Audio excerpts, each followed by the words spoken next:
Ladies and gentlemen, Padme. But first, I want to do basically two things: paint a figure, and I also want to build a model. But I couldn't figure out what I want to do. Well, I'm waiting on the post office, which they are just beginning to suck even more because they haven't been delivering packages and mail, which bills and everything need to.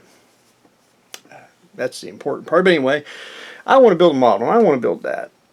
That's the old 1959 Revell moon ship, which Atlantis got the molds to it. It's only like 6 inches long, and I think it's unique and simplified. And anyway, I'm waiting on that to get here. So hopefully, we can start on the moon ship pretty soon.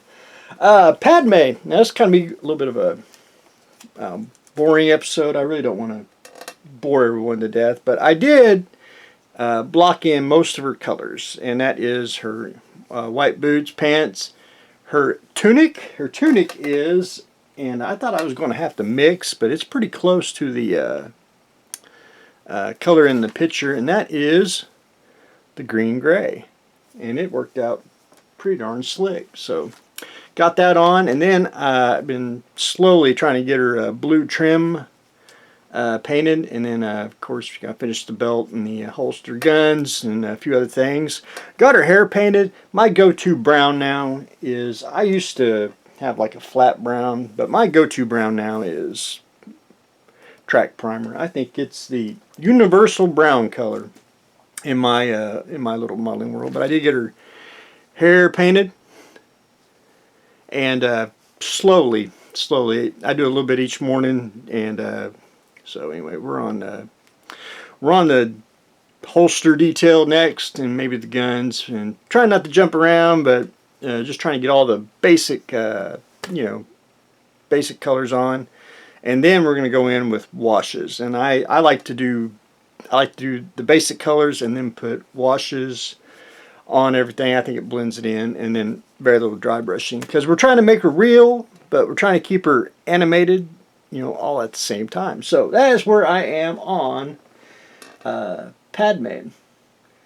Her little R2 unit, I decided to go with the red one, and I started to paint her. I was going to mask off the squares, but then a lot of work, so I just went ahead and started to hand paint everything. And I, for the love of me, guess I thinned my red. It matches the red body. Man, it is super thin, so I've had to put on like several coats. Why it's taking me a little forever to get that on, but anyway, I'll show it. Still got to put a little more on, but anyway, slowly but surely we'll get that done. Of course, trying to get the white on, and then we'll go back in and clean everything up and put a wash or a wash if you are where I live. Anyway, I think he's turned out pretty darn slick, and plus he's a good, it's a good color variant, and you don't have to have R2. That's the thing, R2 is like standard, but all the other droids, even cooler. But anyway, the Naboo droid is taking shape, so he'll be clean, but he'll be I want to say a little dirty, more, I want to say weathered, but not dirty, just, again, want to make him real, but yet, animated as well. But anyway, that's a quick update of what I got going on today.